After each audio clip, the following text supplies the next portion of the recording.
Ya, pada waktu itu ketika Nabi SAW, ada seorang sahabat yang melewati kuburan dan Nabi melihat ada seorang laki-laki yang dia memakai sendal dalam kuburan.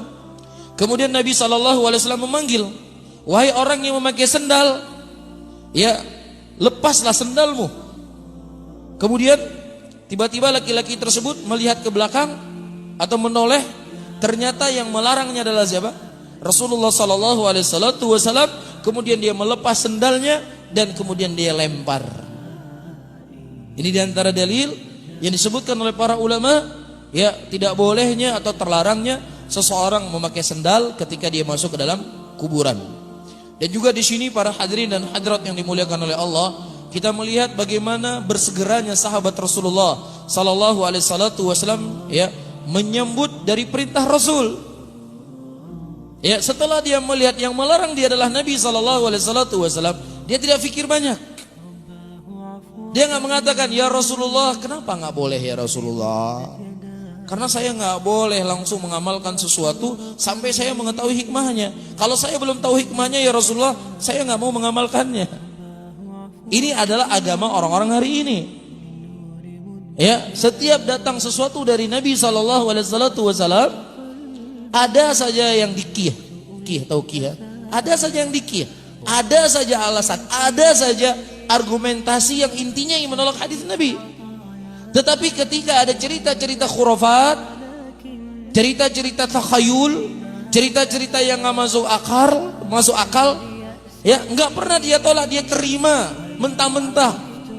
Ya terkadang sambil menangis dia terima. Saya mendengar satu potongan video. Ada seorang laki-laki, dia menceritakan, ya, dia datang ke kota Madinah. Pas sampai pintu kota Madinah, tiba-tiba datang Fatimah bintu Rasulullah sallallahu alaihi wasallam. Ini baru, maksud kejadiannya baru, bukan di zaman dulu. Ketika Fatimah masih hidup. Kemudian Fatimah bertanya kepadanya, ya fulan, kemana engkau pergi? Dia berkata, saya ingin mengunjungi Nabi SAW. Kemudian Fatimah berkata, Rasulullah sedang pergi ke Tarim, mengunjungi Habib Fulan di Hadramaut. Itu ceritanya sambil nangis. Yang menerjemahkan juga ceritanya sambil menangis. Itu dipercaya 100%. Percaya. Ini wali Allah ini. Ya. Orang yang diberikan kekeramatan oleh Allah. Tetapi ketika kita menyampaikan hadis-hadis dari Nabi SAW, kita menyampaikan ayat-ayat Al-Quran, ya, mereka inilah orang-orang yang lancang membawa ayat Al-Quran, orang-orang yang lancang membawa hadis-hadis Rasul. Banyak daripada kiai-kiai kami yang sudah keramat, yang bisa sholat Jumat ke Mekah, di pengajiannya jarang sekali membawa Al-Quran. Di pengajiannya jarang sekali membawa hadis-hadis Rasul. Ini menunjukkan kecintaan mereka kepada Al-Quran. Ini menunjukkan kecintaan mereka kepada hadis Rasulullah. Jadi nggak menyampaikan Al-Quran, nggak menyampaikan hadis, itu sebagai bentuk cinta kepada Al-Quran, sebagai bentuk cinta kepada Rasul. Begitulah syaitan membaliki sesuatu yang hak menjadi batil, yang batil menjadi hak. Gak pernah diprotes, cerita-cerita aneh. Ya, Imam Fulan, ya dia berwudu selama 40 tahun sekali. Gimana coba? Wudu sekali. Lah kalau dia punya istri 40 tahun istrinya nggak disentuh, itu hukumnya apa kira-kira? Apa hukumnya kira-kira? Dia punya istri, istrinya nggak disentuh selama 40 tahun. Terus dia nggak tidur. Hah? Rasulullah SAW saja yang Nabi, beliau beribadah, beliau juga tidur, ya, dan beliau juga mendatangi istrinya. Tapi cerita seperti ini karena memang dikemas, dibungkus dengan retorika, dibarengi dengan suara tangisan, itu membuat sihir bagi manusia.